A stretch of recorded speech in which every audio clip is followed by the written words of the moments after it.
Hello, Harrison101 back out once again with a brand new series. On this brand new series, I'm going to be reviewing cars for Forza Motorsport 4, the world's greatest driving simulating game. And on these reviews, I'm going to be talking about the car's looks, its performance, its handling and driving ability, and how good it is inside the realms of Forza Motorsport. Obviously you can't buy these cars in real life, but how good are they as an investment of your time, effort and money in the game of Forza?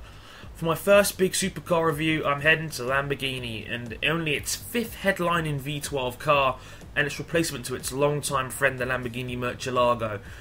On this episode, I'm going to be reviewing the brand new downloadable content 2012 Lamborghini Aventador LP700-4.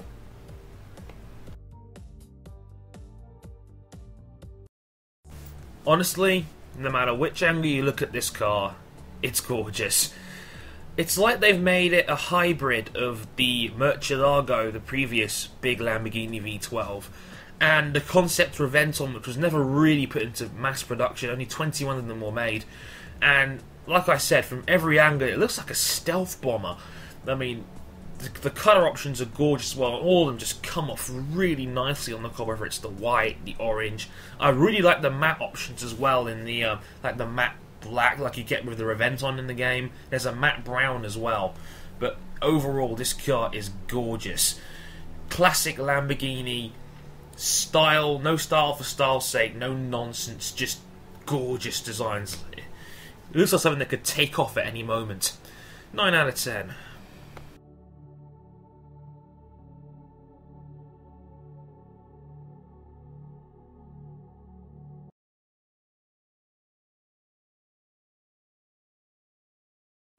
So how about performance? Well, the Lamborghini Aventador certainly delivers from that aspect. The Lamborghini Aventador, as the name suggests, has a 700 brake horsepower 6.5 litre V12, a brand new first time ever V12 introduced for the car. It also carries 509 foot-pounds of torque as well. I've come here to the Top Gear test track to find out how fast it is in a straight line with a 1 mile drag. Now, as you can see, it is extremely explosive off the line.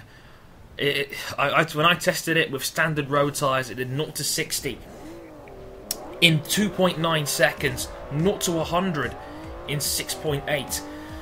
And if you can find a straight long enough, it will head to a top speed of 217 miles per hour.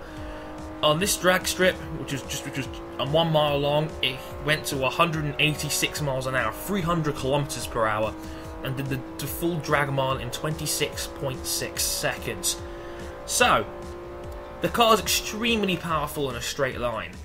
Until you get to about 4th or 5th gear, then it really starts to slow down a little bit. But its acceleration for a car of its size, especially off the line, is great. Lamborghini have always had a habit of producing great launch control systems, and standing starts are really where it excels. So, but how about the handling? Let's find out about that.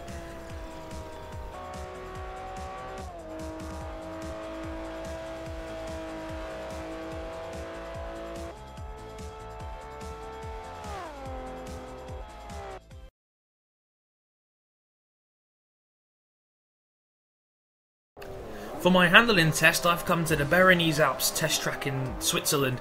This is an ideal test track in my eyes because it has a great mix of low, medium and high speed corners, as well as lengthy straights and hard places to brake like downhill and uphill, with tons of gradients and differential changes. It's a lovely track to test the car on, and this is where I'm bringing the Aventador for a handling test. So how does the Aventador handle? If I'm honest, not too great. What's odd is that it's actually very much lighter than its previous rival, the Murcielago LP600 from 2010.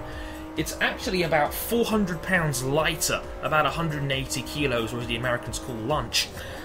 But its handling rating is actually worse than the Murcielago LP600. I'm not sure as to why, but it's actually, it's much lighter, but for some reason it handles worse. Under braking, I found it to be difficult and it seemed to generate a lot of understeer when I'm under braking and under cornering as well. I really didn't like how the car handled. You could see in this 2-lap run I did around the Alps circuit, I had clearly struggled around some of the harder braking zones, and I remember hitting the wall a couple of times as well. The car just isn't great handling wise, and for a car that's an R3 level car in the performance index, which I'll talk more about in the last section of my review, it is really disappointing. It's not very fun to drive, and it's like I can't get the best out of it because it just understeers so much, and I'm always afraid to put the full power down, which is a lot of power by the way. But I could never feel like I was truly comfortable putting all of those 700 horses onto the road because I was afraid it was going to understeer and come off the track and ruin my lap. It's really unfortunate because that power is immense and it's great for coming out of the corners with, but you've got to be going so slow to come out of it. It's not really that competitive to drive, and as you can see in the video, I struggled with this one.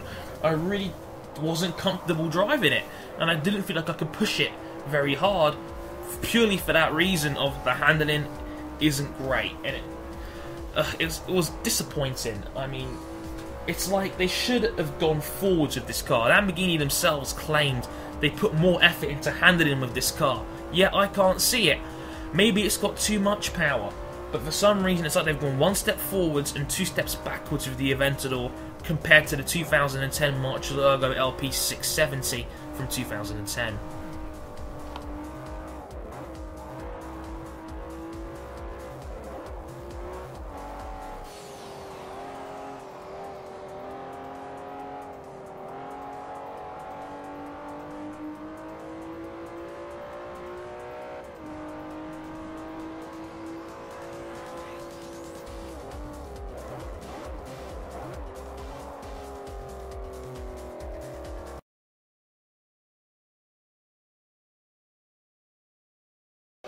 And now to the Top Gear test track for a hot lap. And away we go from a standing start, like all Top Gear laps are. That savage power will get it down to the first corner extremely quickly. Here it is now. It's actually much more difficult playing it than it actually looks like on TV. I have to give it credit, the Aventador actually was quite well when I pushed it hard here. On the brakes now for Chicago. You can see all the tyre walls are supposed to prevent cheating in the video game version rather than the real life track. Bit messy on the way out there, on the way down towards the hammerhead. I'll give the car this. Once you do get the tyres lined up, and the power out of the corners is just immense. As you can see through the hammerhead now. I can see I'm really struggling to keep the car within the lines. The understeer is bad on this car. The opposite lock had to really work hard to get the car going around the corner properly. Down the back straight now, heading towards the follow through. Not flat out, obviously this car's way too powerful for that. Across the tyre wall at about 115 miles an hour. Car understeering quite widely there, but I managed to keep it in control. Second to last corner. Much more tricky than it looks, but managed to keep it perfectly under control. Gambon, very fast, and across the line in 1 minute 16.8. Forzability is how useful this car is in the realms of Forza Motorsport 4. Now, this car has some problems. First of all, this car was part of the November Speed Pack. 560 Microsoft points needed to buy the entire pack, or if you just want the car, it's going to be 160 Microsoft points. It's expensive, unfortunately, and even after you've paid the points to buy the car, you've got to spend 400,000 credits to actually buy the Aventador for use in career mode. And unfortunately, for the amount of credits you're spending for a car of this quality, its performance index rating is 709, which puts it right at the bottom of the R3 category. If you want this car to be a competitive car in World Tour and in other R3 races, you're going to have to spend some money under the hood, probably going to get it on better tyres and strip it down to make it a more competitive R3 car, which, unless you have an affinity bonus of 4 or higher with Lamborghini, so your parts are free, that's going to cost you probably another 20 to 30,000 credits in order to pull off. So you're going to be spending your own actual money to buy a car, Then you're going to be using quite a hefty chunk of Forza money to buy the car for career mode, and then you're going to have to spend yet more money to upgrade it to make it competitive.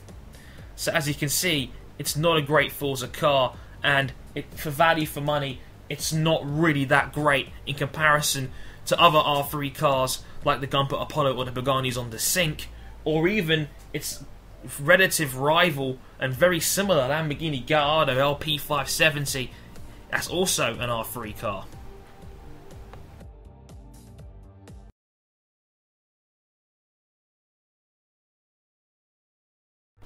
The Lamborghini Aventador is an extremely powerful Lamborghini, the most powerful ever made. But apart from in a straight line, this car doesn't stack up in comparison to other Lamborghinis like the Gallardo 570 and the Murcielago 670, and it will get slaughtered by the more powerful R3 class cars like the Gumpert Apollo, the Pagani's on the Sync, and the McLaren F1 GT. If you're going to have to spend your own money to make it competitive, and for that reason, it probably shouldn't be a car of choice for you in Forza Motorsport 4. I hope you've enjoyed this review. Please suggest other cars for me to review in future episodes. Thank you very much for watching, and sayonara.